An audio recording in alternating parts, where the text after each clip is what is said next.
en un proceso, estamos presentando un working paper, es un proceso en el que estamos de investigación que parte de una pregunta muy importante para nosotros.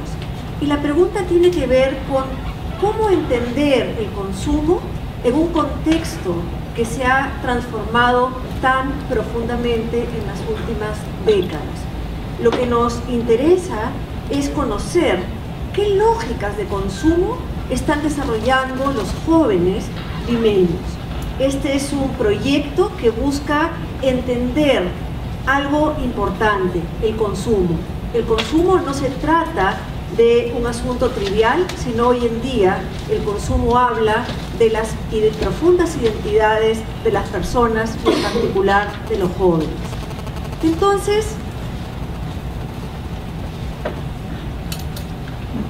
lo que nosotros observamos es que las formas de segmentación de mercado que existen en la actualidad ya van perdiendo capacidad predictiva. ¿Qué significa esto? Que en nuestro país se han venido utilizando herramientas como los niveles socioeconómicos o los estilos de vida que nosotros proponemos van perdiendo capacidad predictiva. Normalmente, cuando uno habla de niveles socioeconómicos, se refiere a los hogares y además los criterios para diferenciar a un nivel de otro están asociados a lo que las personas tienen. Cuántos dormitorios, el tipo de baños, de pisos, electrodomésticos, etc. Y la clasificación se da por niveles socioeconómicos A hasta el E. Lo que nosotros planteamos es que en la actualidad el consumo se ha hecho individual. Ya no es el hogar en su conjunto el que consume. Por ejemplo, antes había un solo televisor en la casa y era toda la familia la que elegía un solo canal para poder mirar la televisión. Por eso creemos que esta forma de medición va perdiendo importancia para predecir. El segundo modelo es el de Arellano, los estilos de vida, y aquí sí se plantea una unidad de análisis individual. Sin embargo, el eje que organiza este modo de clasificación es básicamente un modo que creemos va perdiendo también capacidad de predicción, porque ya no se trata del eje modernidad-tradicionalidad, creemos nosotros, el eje más importante para diferenciar el consumo de los jóvenes limeños. En otras palabras, los jóvenes cada vez se parecen más, es decir, cada vez consumen los mismos productos simbólicos. Muchos plantean que estamos hablando ya de consumos transclasistas y transpaíses, ¿no? Es decir, cualquier joven de cualquier país del mundo o de diferentes regiones o niveles socioeconómicos o clases sociales va a tener acceso a los mismos bienes simbólicos. Entonces, lo que nosotros creemos, y este es el punto de partida de la investigación, es que hay que volver a mirar a estos jóvenes y observar de cerca sus prácticas de consumo. Y entendiendo las prácticas de consumo vamos a poder entenderlos a ellos. Pero no solo eso, nuestra investigación lo que busca es poder predecir el consumo. Queremos ver en qué medida los tipos de jóvenes que podemos identificar, ¿no?, tienen formas de consumo muy particulares. Queremos saber en qué medida podemos nosotros predecir. Entonces, resumiendo, 3 puntos de partida: existen nuevos modos de consumo y nuevas tecnologías que están transformando las maneras de consumir. Segundo punto, existen lógicas subyacentes en las elecciones de consumo de los jóvenes. Creemos que es posible diferenciar las formas de consumo. Y en tercer lugar, proponemos que el consumo es un sistema de intercambio cultural y simbólico. Es decir, el consumo no es solamente un asunto práctico, un asunto de la economía. El consumo también plantea quién es uno en el universo cultural. En ese sentido, diseñamos una investigación y una metodología para poder acercarnos a conocer estas prácticas. disculpa que estoy un poco resfriado, pero por lo menos. Entonces, voy a hablar un poco sobre el diseño de metodología. Realmente lo que usamos es, si podemos pasar. Sí. Lo que usamos es grounded theory, una teoría fundamentada. Y realmente el objetivo principal es modelar las decisiones de consumo en Lima y poder predecirlas. Muchos de los modelos que ya hemos visto son modelos muy descriptivos, lo que nos interesa es predecir lo que está por venir. Y como van a ver, lo vamos a ver a través, eventualmente en experimentos económicos, vamos a validar lo que estamos desarrollando. Ahora, el enfoque en los jóvenes realmente es más, no es un fin en sí, es más una estrategia, porque sabemos que los patrones de consumo, las identidades, etcétera, que se desarrollan durante esa etapa de la vida, realmente se concretan en cierto sentido. Se desarrollan, se cambian, evolucionan, pero realmente los patrones que se desarrollan en esa etapa ya son patrones que están por vida.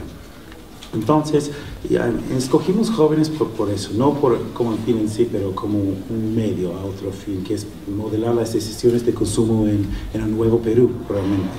Y en dos sentidos. Uno, los jóvenes tienen la necesidad de aprender nuevos códigos en esa etapa de sus vidas, ¿no?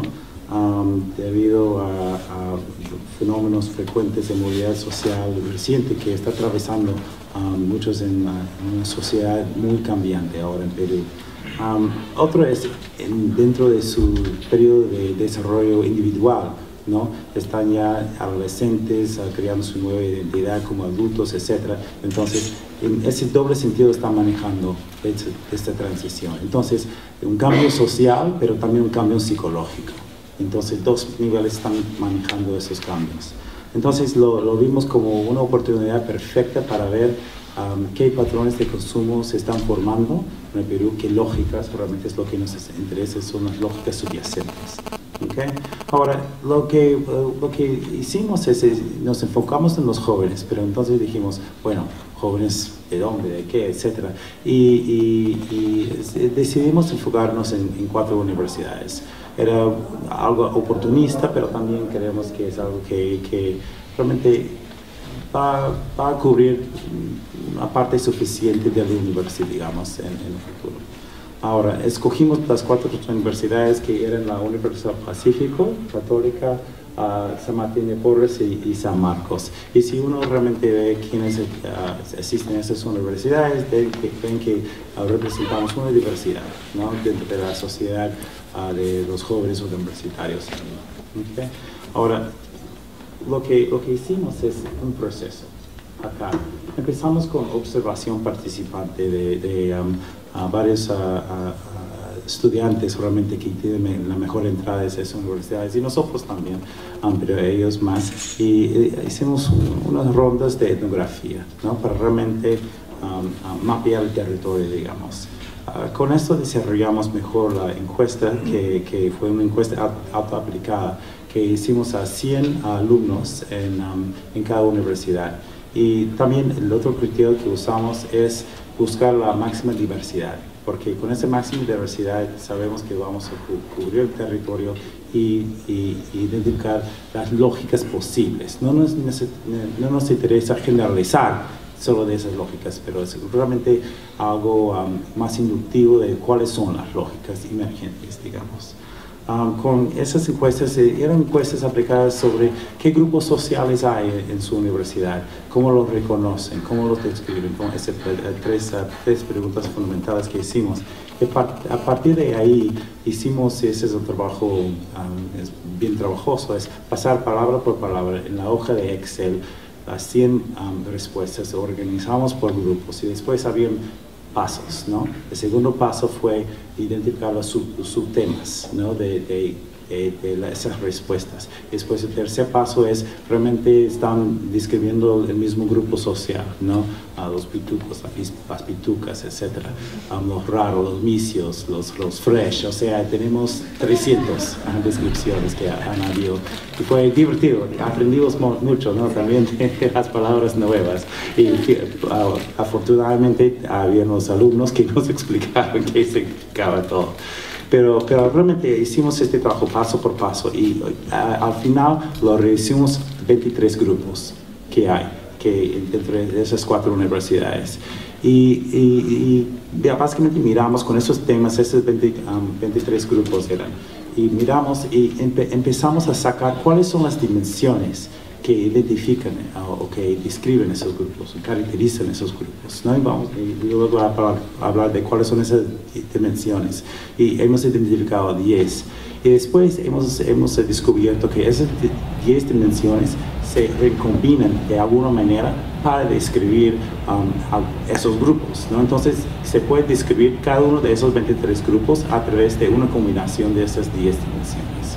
Entonces eso nos da una flexibilidad para describir, por ejemplo, lógicas de consumo transversal en Lima, pero también para poder identificar matices, digamos, que hay dentro de los diferentes sectores sociales.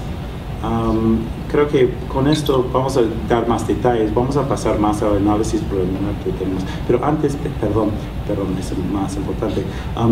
Una vez que identificamos estos grupos, escribimos narrativas, ¿no? Describiendo, siguiendo esas dimensiones, descripciones de esas personas. Y queremos validar estas descripciones con los mismos alumnos. Entonces habían grupos focales que tuvimos en cada una de las universidades donde presentamos una narrativa de esas lógicas, ¿no? Habían 4 lógicas principales, entonces hombre y mujer, 8 lógicas. Y presentamos y escogimos 4 tipos de productos, ¿no? Que era agua, chocolate, desodorante, shampoo y blue jean, porque todos son productos de consumo que también son muy visibles, ¿no? Y que tienen que ver con el cuerpo. Y de ahí validamos estas lógicas.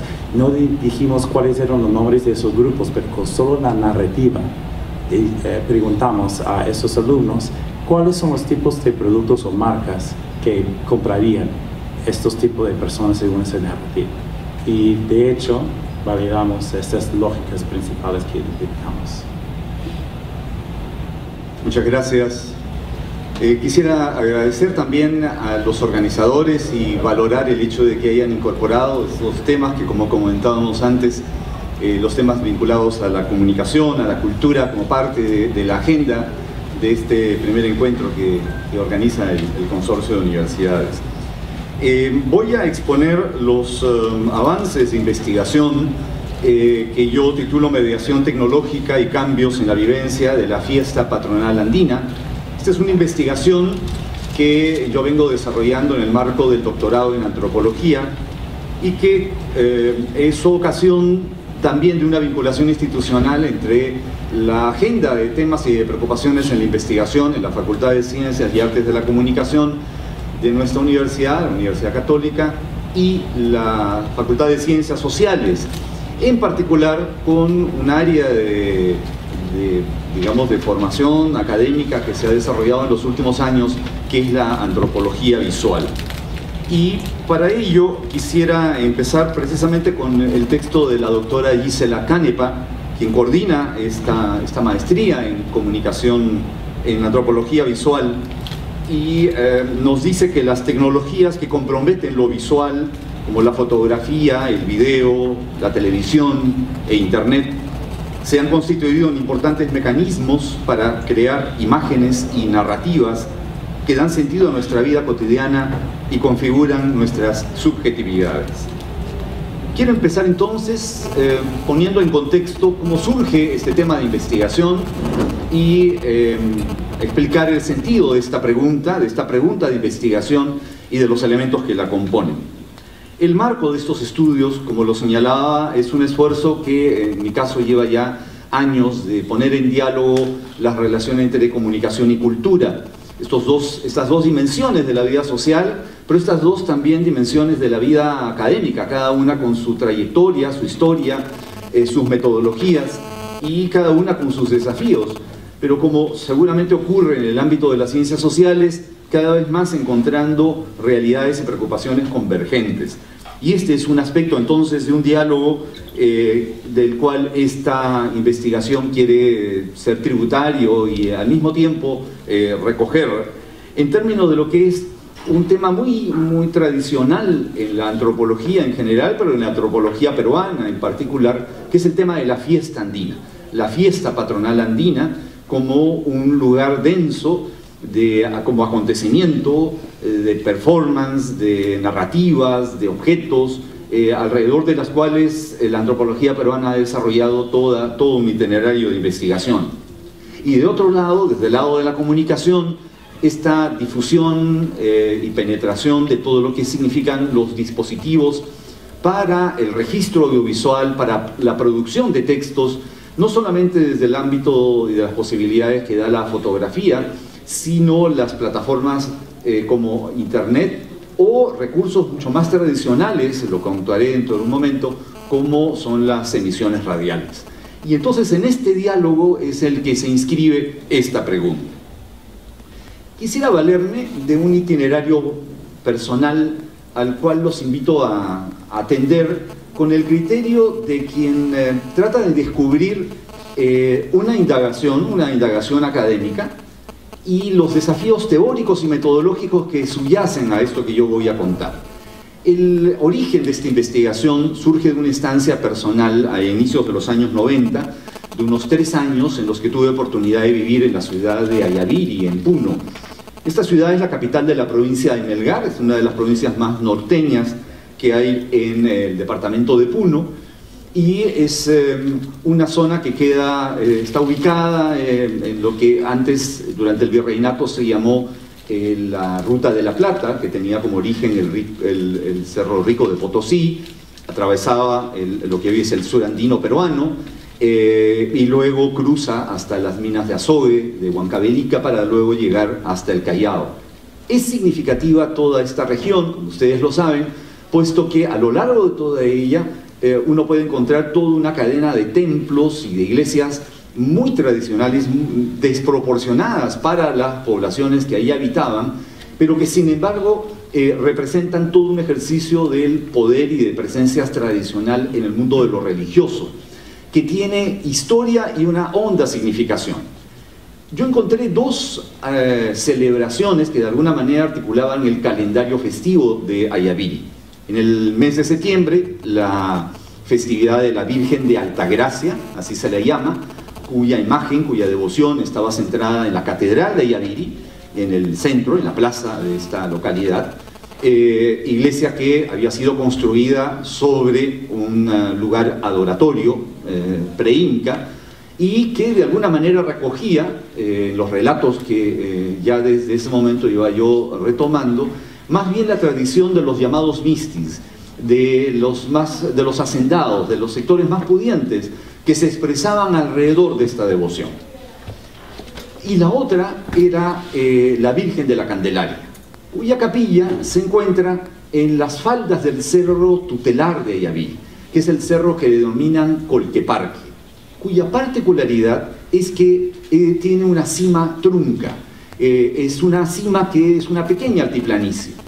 Y claro, en el calor de las celebraciones, cuando uno preguntaba ¿y por qué este cerro es trunco?, la gente lo que le cuenta es que el Inca Pachacútec, en su proceso de expansión, para dominar a quienes vivían en estas regiones, tomó su onda y descabezó a este cerro, trasladando su cabeza unos kilómetros más allá, 5 o 7 kilómetros. Yo viviendo allá tuve oportunidad de visitar esta zona donde está la cabeza de este cerro Colqueparque, y efectivamente hay quienes luego ya con la técnica del Photoshop han hecho fotos y han tratado de reconstruir, y efectivamente, misteriosamente, hay una relación muy particular entre esta cima trunca y como origen de este relato, o vinculado a este relato que explican, que está anclado a estas 2 celebraciones. Como verán, desde mi formación de comunicador y luego mi interés por la antropología, los relatos que circulaban alrededor de la densidad de la fiesta me parecían sumamente sugerentes y fueron un punto de partida para lo que hoy es esta investigación.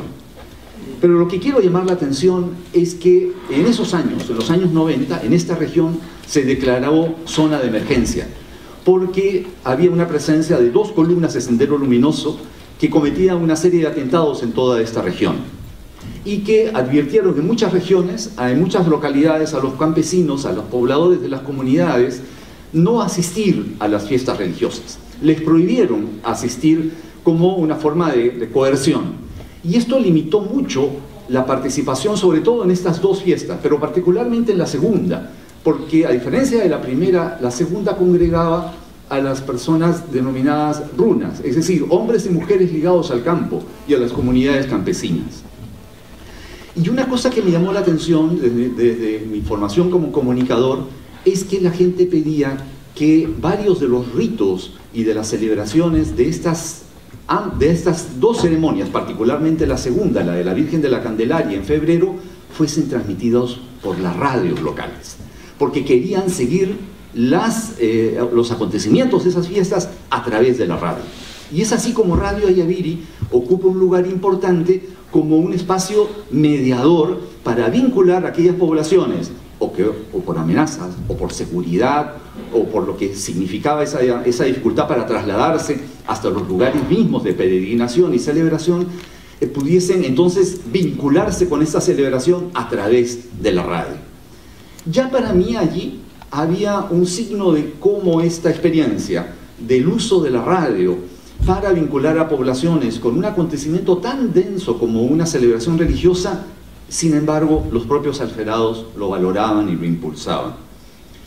Años después, ya aquí en la universidad y manteniendo un mismo interés por esta tradición de las fiestas andinas, llegué hasta Radio Oriente, la original se llama así. Es una emisora que tiene más de 40 años de estar en la AM junto con otras que hoy enfrenta una serie de dificultades económicas, pero que está básicamente orientada a la difusión del folclore y destinada a vincularse con las poblaciones de origen surandino y promoviendo artistas, promoviendo música. Pero al entrar a la página web de esta emisora, porque transmite no solamente por AM, sino que tiene también una página web, me encontré que junto a la programación ofrecía también el calendario festivo, sobre todo de un conjunto de fiestas de origen surandino, que están vinculadas a estas poblaciones. Muchas de estas fiestas tienen en los programas de radio de esta emisora formas a través de los cuales me encontré con lo mismo que me había encontrado en Ayaviri: transmisión directa desde los lugares donde se celebran los acontecimientos religiosos en torno a estas fiestas. Los propios alferados que reproducen aquí las fiestas encuentran en esos espacios un espacio para vincularse con las poblaciones, muchas veces que viven en esas localidades o que son migrantes aquí en Lima. Y sobre todo, cuando uno ingresa a la página web, encuentra que también los migrantes que viven fuera del Perú se vinculan a través de la página web y a través de la audición de la radio con esos tiempos fuertes de religiosidad, anclados en fiestas como el Niño Melchor de Marcacocha, el patrón San Sebastián del Cusco, la Virgen de la Candelaria de Colquemarca, San Juan de Dios de Huarcapata, Santísima Cruz de Huarocondo, San Pedro de Guaya en Ayacucho, la Virgen del Carmen de Pisa o el Señor de Huanca, el Cusco, y podría seguir con una larga lista que tiene la particularidad de dar sentido, casi color, textura, a las estéticas de la radio en estas formas de vinculación con el mundo de sus oyentes a partir del tejido narrativo que supone la radio, que supone esta mediación de la radio. Pero el punto no queda allí, sino que buscando más información sobre estas fiestas religiosas, me he encontrado que muchas de estas hermandades tienen como tal páginas en Facebook.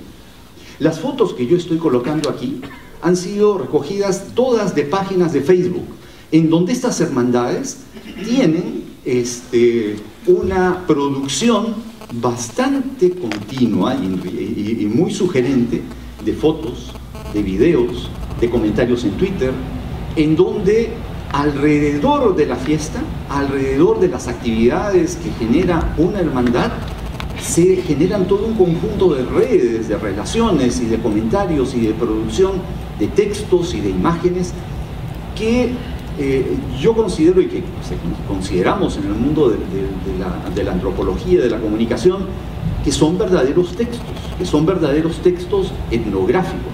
Muchas gracias. Es un gusto estar aquí esta noche. Quería en esta sesión decir que no voy a enfocarme solamente en una investigación.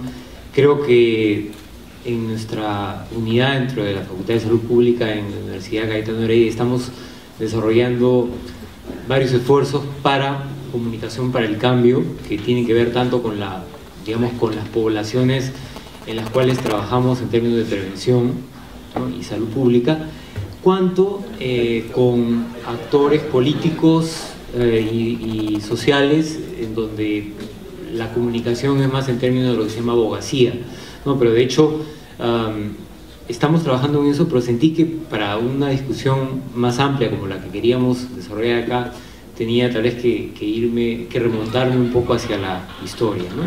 Y de hecho, aunque la relación entre salud y cultura parece intuitiva, se ha solido abordar a un nivel superficial y ambiguo, ¿no? Como se aborda ambiguamente la definición de cultura, ¿no? Asumiendo, por ejemplo, una natural relación entre educación y salud, a más educación, mayor salud, o entre etnia y salud, lo que es peor tal vez, que en muchos lugares se ha asumido, ¿no? Que, digamos, en un país poderoso se asumía ¿no? donde no se hablaba mucho de clase social, se asumía que ciertas etnias naturalmente tenían niveles de salud desventajosos en relación con otras, ¿no?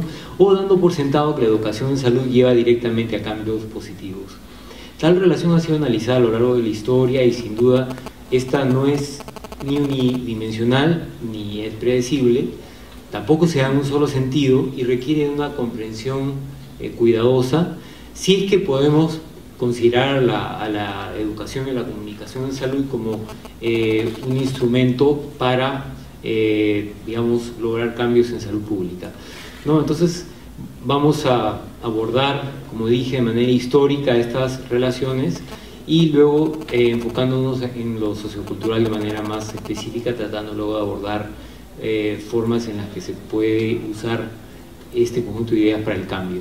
La OMS definió en 1948, cuando se constituyó a la salud como un estado de completo bienestar físico, mental y social, y no solamente la ausencia de afecciones o enfermedades, ¿no? Y de hecho, a partir de, o en el curso de los años, se ha comenzado a hablar de determinantes sociales de salud. De hecho, el activo papel que juegan los factores sociales y del entorno de salud, del entorno en la salud de las personas y comunidades, se ha reconocido desde siempre, ¿no? De hecho, tal vez el texto que escribió Hipócrates, ¿no? al inicio de nuestra era o antes, ¿no? Sobre que tenía que ver con la ecología, aires, aguas y lugares, ya reconocía el papel de la cultura, de los estilos de vida, de las formas de actuar de ciertos grupos y la relación que esto tenía con su salud, ¿no? Actualmente hay una visión dominante en lo que concierne a salud desde el punto de vista científico, relacionada con la biología, y esta data del siglo XIX, ¿no? Del prestigio que alcanzó tanto la investigación en microbiología como los avances que se comenzaron a ver en anatomía, fisiología y patología, ¿no? Y todo esto fue configurando la medicina, la ciencia de la salud a partir del siglo XIX, ¿no? De hecho, digamos, los descubrimientos de Pasteur, la llamada en historia de la medicina, la teoría de los gérmenes, cómo a partir de estos descubrimientos todos los problemas de salud se comenzaron a ligar a gérmenes y de hecho las investigaciones en microbiología o biología que se fue haciendo poco a poco molecular han ido definiendo que ahora casi todo tendamos a expresarlo en términos de rasgos genéticos, ¿no? Como ciertos problemas de salud tienen que ver con casi un determinismo genético, ¿no? Sin embargo, la comprensión de la influencia de los factores sociales en la salud se hizo muy clara en varios momentos en los últimos siglos. De hecho, Rudolf Virchow, este investigador teórico de la salud alemán, en 1848 ya propuso una serie de medidas sociales y explicó totalmente en términos sociales una crisis en salud en Silesia Alta. Silesia Alta era una región de Prusia, ¿no? y que ahora es Europa Central, y esto de alguna manera inauguraba o consolidaba ya en términos más modernos un pensamiento de epidemiología social que se manifestaría de manera más completa a fines del siglo XX ya, ¿no? De hecho, lo que se considera el surgimiento de la epidemiología en el siglo XIX tuvo que ver con la famosa epidemia de cólera en Londres, ¿no? Y el hecho de que un investigador, John Snow, que pensaba en términos de limpieza, de agua limpia y agua sucia, y finalmente terminó definiendo que lo que ocurría con la epidemia de cólera tenía que ver con agua contaminada. Todavía no se habían descubierto las bacterias, ¿no? Pero él ya tenía la idea de que había un problema allí de que el agua no era la misma y de que probablemente tenía algo que generaba esa enfermedad, ¿no? Bueno, como decía, en la década de los 70 ya se consolida un pensamiento que se llama epidemiología social, aunque este pensamiento lamentablemente ha mantenido un papel relativamente, digamos, menor en el crecimiento de la ciencia epidemiológica de los últimos 30 años o 40 años, ¿no? De hecho ha habido un crecimiento muy grande, pero siempre ha habido un conjunto de teóricos, de gente que estaba más cerca del pensamiento social y bueno, que incluía a gente como John Cassell, los profesores Susser de la Universidad de Columbia, de algunas universidades, y estos de hecho apuntaron en mucho de su trabajo al papel de factores psicosociales en la enfermedad. En los últimos años se han dado grandes descubrimientos en ciencias biomédicas que han llevado de hecho a intervenciones clínicas y farmacológicas cada vez más complejas y cada vez más caras también. Pero hay muchos problemas que ahora poco a poco y a punta de terquedad y de insistencia se van definiendo como problemas ligados al medio ambiente. De hecho, la contaminación del agua o de los alimentos, problemas de acceso a recursos, por ejemplo, a recursos de distintos tipos, ¿no? La pobreza, o acceso a la atención de salud, ¿no? Por distancia lejana o por barreras culturales o por discriminación. Después, factores, por ejemplo, de prácticas individuales y de grupo, el consumo de tabaco y cómo esto se puede ligar a ciertas cosas, exposición a factores de riesgo que no se dan por azar, sino que derivan de desigualdades en nuestras sociedades, y la vulnerabilidad relativa de algunas personas, ¿no? Por ejemplo, inequidades de género, en situaciones de pobreza, de exclusión social, ¿no? Que pueden llevar en muchos lugares del mundo a un incremento del trabajo sexual y el riesgo de infección de transmisión sexual. Después, en general, pues, estos son considerados determinantes sociales de salud, incluyen factores económicos, de acceso diferencial a educación y salud, prácticas sociales, visiones culturales específicas, de presencia o no de mecanismos de protección social, etc. Tiene mucha relación, de hecho, con lo que nos han expresado en la primera presentación de este panel. En 2005, la OMS creó una comisión especial para estudiar los determinantes sociales de la salud, y esta comisión publicó su informe en 2008 con recomendaciones especiales para mejorar la situación de la salud a partir de medidas dirigidas a estos factores sociales, ¿no? Y actualmente hay un plan en marcha para su cumplimiento, lamentablemente que no tiene la presencia que debería. Ahora nos vamos a enfocar en determinantes sociales y más relativos a la cultura de los grupos y sociedades, entendida fundamentalmente como sistemas de significados interrelacionados que determinan jerarquías de valor y a partir de ellas implican la operación de normas sociales que favorecen ciertas prácticas individuales o de grupo y desfavorecen otras, ¿no? Por ejemplo, los patrones alimenticios, patrones de sedentarismo o actividad, las prácticas sexuales, la relación entre trabajo y ocio, la relación de las personas con el sistema de salud, entre otras, son patrones con impacto sobre la salud que son fuertemente, pero no solamente, influidas por la cultura. No olvidemos que factores de inequidad dentro de cada sociedad también van a determinar acceso diferenciado a estos bienes deseables, ¿no? Mejor nutrición, tiempo libre para la práctica de actividad física, etc., ¿no? Y finalmente hay también factores sociodemográficos como el género, la edad, que de manera notable influyen en algunos de los patrones descritos, ¿no? Por ejemplo, el género influye en las prácticas sanitarias, nutricionales y sexuales, entre otras, ¿no? Ahora, como... No está bien, pero ya avanzó. Ahora, además de influir en el desarrollo o la viabilidad de las políticas públicas, las posiciones y o prácticas de las personas pueden requerir de cambios específicos como parte de una estrategia de respuesta a un problema. Un número creciente de problemas de salud se reconoce como asociado a conductas o a situaciones de riesgo, cuyo cambio se ha convertido en objetivo de políticas de promoción de la salud. Por ejemplo, para la prevención y control de hipertensión, obesidad, enfermedad cardiovascular y diabetes, se recomienda cambios dietéticos y ejercicio físico. Para la prevención de varios tipos de cáncer se recomienda vacunas, por ejemplo el cáncer de cervix o el cáncer anal, pisajes frecuentes para determinar la presencia de crecimientos o tumorales en próstata y mama, o abandonar el consumo de tabaco, ¿no? Para varios tipos de cáncer, especialmente el de pulmón.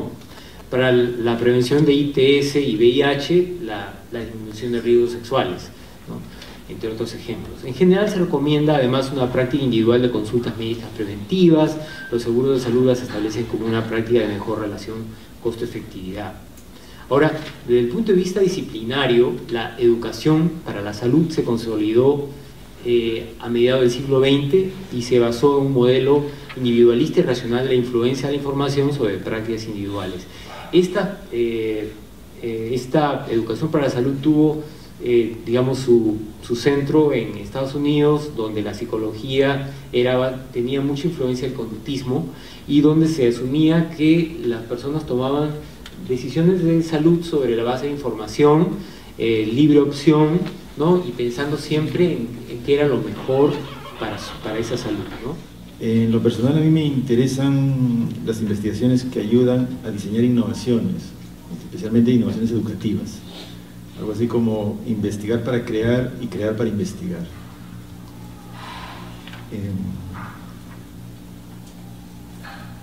El término yupana deriva de la palabra quechua yupay, que significa contar. En este dibujo de Guamán Poma aparece la yupana junto al quipu, al lado izquierdo inferior, por lo que se cree que eran herramientas de cálculo complementarias. Originalmente, bueno, se piensa o se sabe que la yupana consistía en un tablero de arcillo de piedra con varias columnas y casilleros donde existían hendiduras para colocar granos de maíz. En la década del 80, la yupana fue rescatada como material didáctico para las escuelas. Desde entonces se usan yupanas artesanales hechas con madera, cartón, termopor, y los números se representan con botones, fichas o semillas. En realidad no existe consenso entre los investigadores sobre cómo se usaba antiguamente la yupana, originalmente. Sin embargo, para su uso en la escuela se ha elegido una interpretación basada en el sistema decimal. Como ven ahí en este ejemplo, la columna de la derecha representa las unidades, 10 unidades, la siguiente columna decenas, centenas, unidades de millar, decenas de millar. Los casilleros superiores sirven para el canje cuando uno realiza operaciones. Existen estudios que certifican las cualidades didácticas de la yupana, sobre todo para que los niños entiendan lo que se llama el valor posicional de los números en el sistema decimal. Es decir, un 5 en la columna de unidades significa algo distinto que un 5 en la columna de decenas, centenas, etc. Esa noción, que es muy importante en matemática, a muchos niños les puede ser difícil, la Yupana ayuda a comprenderlo. Además se dice que la Yupana permite, cuando uno realiza una operación matemática, entender ciertos algoritmos, ciertos procedimientos matemáticos que muchas veces se aplican en forma mecánica, pero sin entender la parte lógica. Entonces la Yupana ayuda a entender el procedimiento, el por qué llega uno a ese resultado. Considerando la importancia que la matemática tiene en la educación básica y tomando en cuenta que en general estamos no muy bien en matemática y que existe mucha resistencia hacia la matemática en los niños, a veces en muchos adultos también, nosotros nos propusimos investigar la factibilidad de reciclar digitalmente la Yupana y convertirla en un videojuego educativo. En relación con los videojuegos educativos, algunos autores critican que muchos juegos se limitan a plantear problemas descontextualizados, en este caso, donde el usuario tiene que elegir simplemente una respuesta entre una variedad de opciones. Se dice que en estos casos, más que enseñar algo nuevo, lo que se está logrando es evaluar conocimientos ya adquiridos. O sea, no se construye un nuevo aprendizaje, sino simplemente se ayuda a reforzar algo que ya se sabe. Un aspecto que sí es positivo en los videojuegos es el carácter multisensorial, el usar sonidos, imágenes, en fin. Porque está comprobado que cuando se estimulan varios sentidos a la vez, el aprendizaje mejora considerablemente, ¿no?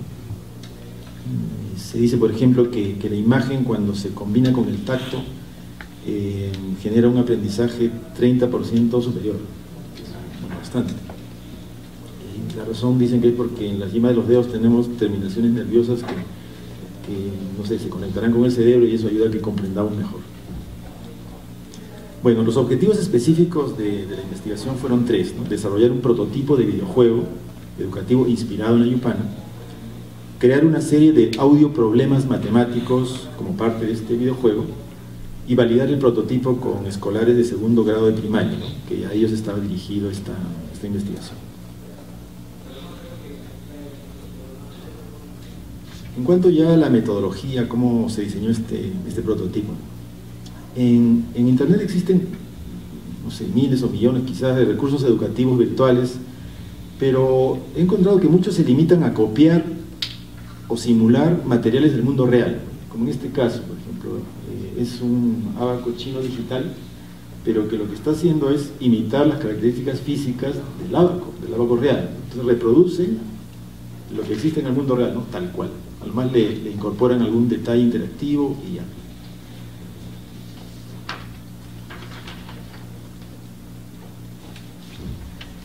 Incluso en el caso de la misma Yupana, encontré algunas experiencias en Bolivia y en Colombia que reflejaban un intento por hacer una Yupana virtual, Yupana digital, ¿no? Pero que cometían, bueno, en mi opinión, esta deficiencia, que reproducían exactamente lo mismo, como se ve allí, ¿no? Simulaban la Yupana artesanal, una especie de Yupana artesanal, pero puesta en la pantalla, ¿no? Virtualmente. Nosotros creemos que este tipo de materiales, si bien aprovecha la tecnología digital, no aprovecha lo que sería la cultura digital, ¿no? Que la cultura digital ha permitido, pues, que existan nuevos formatos y estilos de comunicación entre las personas que han surgido en torno a los medios digitales. Por eso, para nosotros, lo que llamamos reciclaje digital educativo no significa reproducir algo que ya existe virtualmente, sino transformarlo creativamente. Ese es un poco el punto de partida de esta metodología. Por eso, lo que hicimos al final fue convertir la Yupana artesanal, como ven allí, en un videojuego ambientado en una nave espacial. O sea, otro mundo, ¿no? Y que llamamos Yupi 10. Para crear el prototipo, en realidad variamos varios elementos de la Yupana original, ¿no? Alineamos, por ejemplo, todos los casilleros, para, bueno, facilitar la interactividad, ¿no? Pensamos que en algún momento de repente hasta puede haber una aplicación para teléfonos celulares, tablets, en fin, no solo PCs. También a cada columna le asignamos un color para que resulte más sencillo para un niño entender que las equivalencias, ¿no? Por ejemplo, que 10 círculos de la columna roja equivalen a un círculo de la columna azul, y así por el estilo. Ahora, veamos cómo se juega UP10. Ojalá que funcione.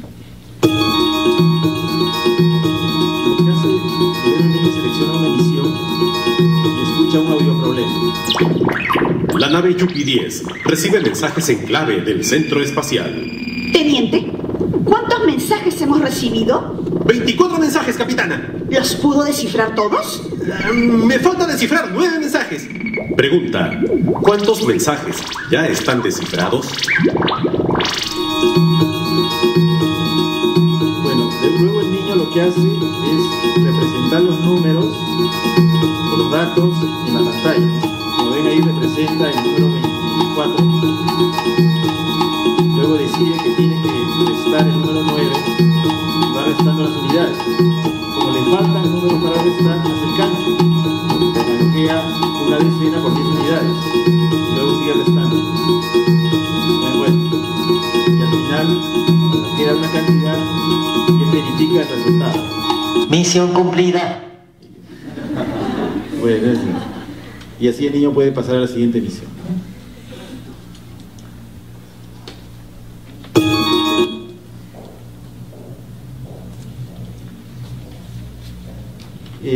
Analicemos un poco con detalle algunos aspectos del prototipo. Creo que un punto bien importante fue decidir si el proceso de canje entre columnas debía ser automático o manual, porque teníamos la posibilidad técnica de que al completarse o terminarse los 10 círculos de una columna, automáticamente la aplicación los canjee por un círculo en la otra. Pero decidimos que mejor fuera manual o artesanal, si quieren, y no automático o industrial, porque eso ayuda a que el niño entienda mejor o asimile mejor las equivalencias propias del sistema decimal. O sea, que tenga que poner uno por uno, restar uno por uno, hacer el canje manual, nos parecía muy importante, ¿no? Y en ese sentido, digamos que mantuvimos la esencia de la Yupana artesanal, ¿no? La Yupana física, aunque la tecnología digital permitía lo otro, ¿no? El efecto automático.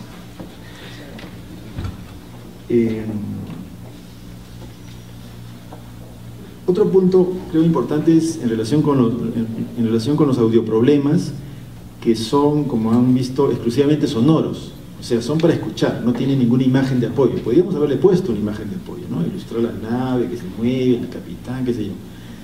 Pero, y además esto parece contradecir lo que dijimos antes, que los materiales educativos son mejores cuando son multisensoriales. Sin embargo, y esto creo que es algo de repente poco conocido, existen algunos estudios que sostienen que cuando en segundo grado de primaria a los niños se les plantea problemas matemáticos que deben leer en sus libros de texto, que es lo usual, ellos empiezan a perder la habilidad de escuchar que desarrollaron en primer grado. O sea, cuando un niño todavía no lee fluidamente, es como que su capacidad auditiva, de escuchar, se estimula. Cuando ya sabe leer, y los profesores le dan lee, ya empiezan a perder esa otra capacidad. También se dice que en la vida cotidiana, todos nosotros, la mayor parte de problemas aritméticos que se nos van a presentar son orales. Por eso se recomienda que en la escuela se debería ofrecer una especie de equilibrio entre problemas escritos y problemas orales. Además, cuando un relato es exclusivamente sonoro, el nivel de atención que exige es mayor. Entonces, por eso es que nos decidimos a mantener la condición sonora de los audioproblemas. Otro aspecto importante relacionado con los audioproblemas fue la forma de clasificarlos en niveles de dificultad, ¿no? Como ven, hay hasta 3 niveles de dificultad en los audioproblemas. Hay unos especialistas que señalan que para resolver un problema aritmético o matemático, los niños deben realizar antes un análisis global del significado del texto, es decir, comprender el enunciado del problema. Y existe una clasificación que se llama Semántica de los Problemas Aritméticos, algo que yo la verdad desconocía, ¿no? Sino que este fue un trabajo interdisciplinario y había un profesor o un especialista en matemática que me ayudaba en este sentido, ¿no? Y él me facilitó literatura donde me explicaban cómo existe esta dimensión o clasificación semántica de la matemática, ¿no? Entonces fue a partir de esta clasificación semántica que redactamos los audioproblemas. O sea, lo que importa es que el niño entienda primero el problema, lo lea y pueda deducir si es que lo que tengo que hacer acá es sumar o restar, ¿no? Y una vez que lo entiende, recién ejecuta la operación. Muy buenas noches a todas y todos. Realmente para nosotros ha sido extraordinaria esta sesión de 2 días. Como ustedes saben, 12 mesas donde distinguidos investigadores de las 4 universidades hemos compartido este espacio de intercambio de nuestras investigaciones, resultados, expectativas en lo que se refiere a puntos críticos de nuestros temas de especialidad. Por encargo de los señores rectores de la Pontificia Universidad Católica del Perú, Cayetano Heredia, Universidad del Pacífico y Lima, nos complace anunciarles que el próximo año se va a realizar la segunda conferencia anual del Consorcio de Universidades, donde va a tener un matiz más exigido, digamos, ¿no? En esta oportunidad le agradecemos a cada uno de los investigadores cuando le preguntamos ¿qué investigación puedes compartir con nosotros en esta oportunidad? La idea era que lo que ya habían avanzado puedan tener hoy compartir. Pero para el próximo año va a ser diferente, vamos a hacer un call for papers, vamos a tener nuestro comité científico, vamos a promover que algunos de ustedes promuevan mesas de discusión, se preparen papers, haya peer review y todo el procedimiento que implica el proceso de generar conocimiento, sobre todo para que el próximo año cada vez vayamos mejorando y a su vez compartiendo lo que es importante a nuestro país, ciencia que sirva para mejorar nuestro país.